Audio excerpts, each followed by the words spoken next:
தின அரசியல் பார்வையாளர்கள் அனைவருக்கும் வணக்கம். இன்னைக்கு நம்ம எதை பற்றி பார்க்க போறோம்னு கேட்டிங்கன்னா, கடந்த சில தினங்களுக்கு முன்பு காங்கிரஸ் கட்சியினுடைய ஒரு மூத்த பொறுப்பாளர் அண்ணன் திருச்சி வேலுச்சாமி அவர்கள் ஒரு தனியார் தொலைக்காட்சிக்கு ஒரு நேர்காணலுக்கு போறாரு. அந்த நேர்காணலில் கொடுத்த சில வார்த்தைகள், சில தரவுகள்னு கூட சொல்லலாம். அந்த தரவுகள் மிகப்பெரிய ஒரு பேசு பொருளாக மாறி இருக்கு. சமூக வலைதளங்களை திறந்தாலே அந்த வீடியோக்கள் தான் பரவலாக காணப்படுது. இதனால் திராவிட முன்னேற்ற கழகத்தினர் சிலர் கொதிப்படைஞ்சிருக்காங்க. அவருடைய பேச்சுகள் அந்த மாதிரி இருந்துச்சுன்னு சொல்லிட்டு பல்வேறு விவாதங்களும் எழுந்துள்ளது. அப்படி என்ன அவர் பேசிட்டாரு அப்படிங்கிறத பற்றி ஒரு முழு செய்தி தொகுப்பினை தற்போது இந்த காணொலி வாயிலாக நாம் காண்போம்.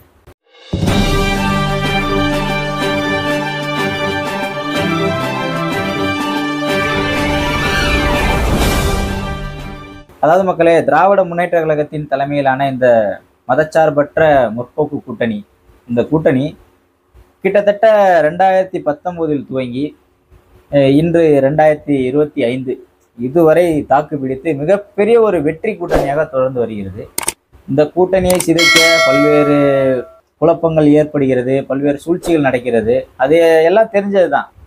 ஆனால் இதில் மிக மோசமான ஒரு விஷயம் என்னவென்றால், திராவிட முன்னேற்ற கழகத்தை சார்ந்த சில இரண்டாம் கட்ட தலைவர்களே திராவிட முன்னேற்ற கழக கூட்டணிக்கு எதிராக சில வேலைப்பாடுகள் செய்வதாக தான் நம்ம பார்வைக்கு தெரியுது. ஏன்னா இப்போ 2026 எலெக்ஷன் நெருங்கிருச்சு. இன்னைக்கு வலுவாக இருக்கக்கூடிய ஒரு கூட்டணினா திமுக கூட்டணி தான். அதிமுக கூட்டணின்னா ரெடி ஆகலை. அது தலைவர் திருமாவளவன் சொன்ன மாதிரி இன்னும் கசப்போடு தான் அதிமுக கூட்டணி இருக்கு.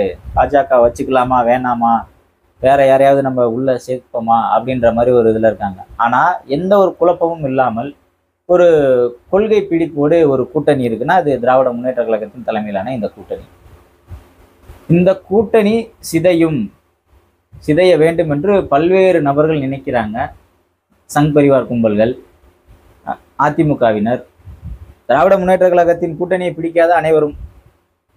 இதுல ஒரு சில திராவிட முன்னேற்ற கழகத்தினரும் இருக்காங்க அப்படிங்கிறது நம்ம மறுக்க முடியாத ஒரு உண்மையா இருக்கு. ஏன்னா ஏதோ ஒரு விமர்சனம் எழுந்தால் அது விசிகாவோ அல்லது கம்யூனிஸ்டோ அல்லது காங்கிரஸோ ஆளுங்கட்சி செய்யக்கூடிய ஏதேனும் ஒரு தவறை சுட்டிக்காட்டி விட்டால் உடனடியாக இந்த திராவிட முன்னேற்ற கழகத்தினர் வைக்கக்கூடிய முதல் விமர்சனம் என்னன்னா, நீங்க தனிச்சு நின்று பாருங்க, உங்களால தனிச்சு ஜெயிச்சிட முடியுமா அப்படின்னு ஒரு விமர்சனத்தை வைப்பாங்க. இந்த விமர்சனத்துக்கு அண்ணன் வேலுச்சாமி அவர்கள் என்ன சொல்றாங்கன்னா, எப்ப பார்த்தாலும் இதே நீங்க கேக்குறீங்களே, ஏன் நீ திமுக தனிச்சு நின்றுமா, அதிமுக தனிச்சு நின்றுமா, திமுக தனிச்சு நின்று ஆட்சியை பிடிச்சிருமா அப்படின்னு ஒரு எதிர்வாதத்தை முன்வைக்கிறார். இப்ப இந்த வாதம் சரியா தவறான்னு தான் நம்ம பார்க்க போறோம். அதாவது மக்களே, தமிழக அரசியல் களம் கிட்டத்தட்ட ஒரு கிரிட்டிக்கலான அரசியல் களம். யாரும் புரிஞ்சுக்கவே முடியாது. ஏன்னா இங்க இருக்கக்கூடிய மக்களுக்கு இருக்கக்கூடிய அரசியல் விழிப்புணர்வு மாதிரி எந்த மாநிலத்தில் இருக்க மக்களுக்கும் கிடையாது. யார் ஆட்சியில் உட்கார வைக்கணும், யார் ஆட்சியிலேருந்து அப்புறப்படுத்தணும்னு மிக தெளிவான ஒரு சிந்தனை கொண்ட மக்கள்னா தமிழக மக்கள் தான். இதில் எந்த மாற்று கருத்தும் இல்லை. ஆனால் ஒரு சில கட்சிகள் என்ன நினச்சிக்கிறாங்கன்னா, நம்ம தான் இங்கே, நம்ம இல்லைன்னா இங்கே யாருமே இல்லைன்ற ஒரு நினப்பில் இருக்காங்க.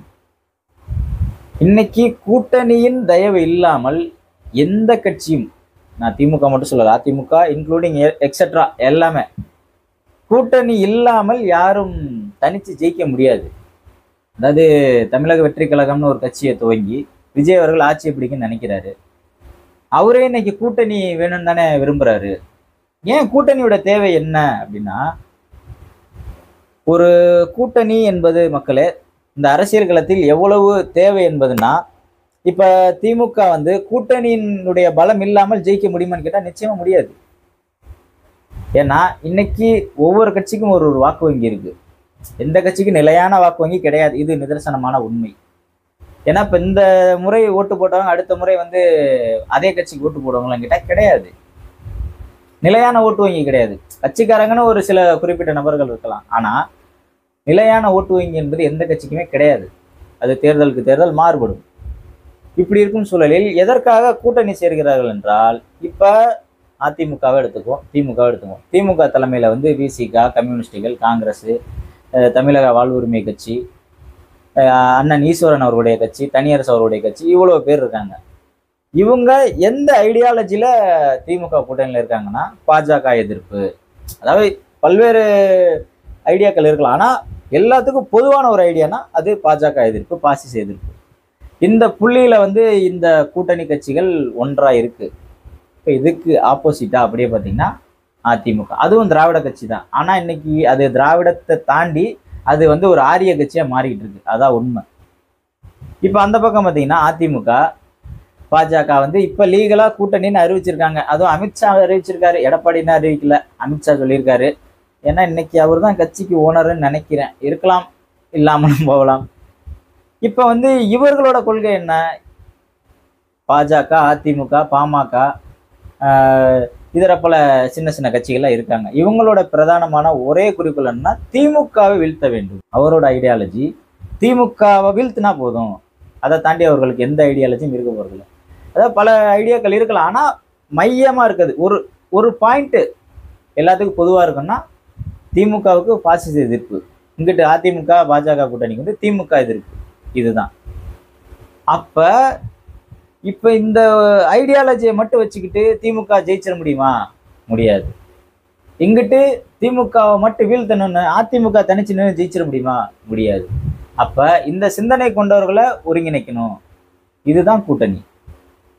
அப்ப இந்த கூட்டணி ஒரு வெற்றி கூட்டணியா தொடர்ந்துகிட்டு இருக்கு. இப்படி இருக்கும் சூழலை சின்ன சின்ன பிரச்சனைகளுக்காக திராவிட முன்னேற்ற கழகத்தினுடைய 2ஆம் கட்ட தலைவர்கள் செய்யக்கூடிய சில வேலைகள் இந்த கூட்டணிக்கு பாதகமாக அமையும் சூழல் உருவாகி உள்ளது. ஏன்னா இப்போ காங்கிரஸ் கட்சி கூட இடையில ஏதோ கூட்டம் போட்டு தமிழக வெற்றி கழகத்தோட போகிற மாதிரி கூட சில தரவுகள் வந்தது. பல்வேறு தொலைக்காட்சிகளை நம்மளும் பார்த்தோம். ஏன்னா இன்னைக்கு அதிமுக என்ற ஒரு திராவிட கட்சியை பாஜக கபலீகரம் செய்துவிட்டது. அதுதான் உண்மை. மக்கள் அங்கங்கே கூடலாம். ஐயா எடப்பாடி அவர்கள் சுந்தரா டிராவல்ஸ் எடுத்துட்டு ஊர் ஊராக போகும்போது கூட்டம் கூடலாம், அது பிரச்சனை இல்லை. கூடுற கூட்டம்லாம் ஓட்டா மாறிடுமான்னு கேட்டால் கண்டிப்பாக அது கிடையாது. தமிழக அரசியலுக்கெல்லாம் அப்படிப்பட்டது தான். ஆனால் இன்னைக்கு திராவிட முன்னேற்ற கழகத்தை வீழ்த்த வேண்டும் அப்படிங்கிற ஒற்றை இலக்கை வச்சுக்கிட்டு அதிமுக பயணம் பண்ணிக்கிட்டு இருக்கு தமிழக அரசியல் களத்தில். தமிழ்நாட்டு மக்களுடைய நலனை பற்றி அவங்களுக்கு பிரச்சனை இல்லை.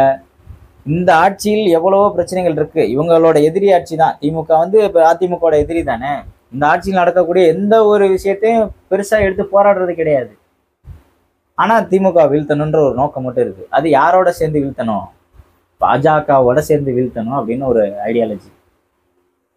எனவே இது மிகவும் மோசமான ஒரு சூழல் உருவாகி கொண்டிருக்கிறது.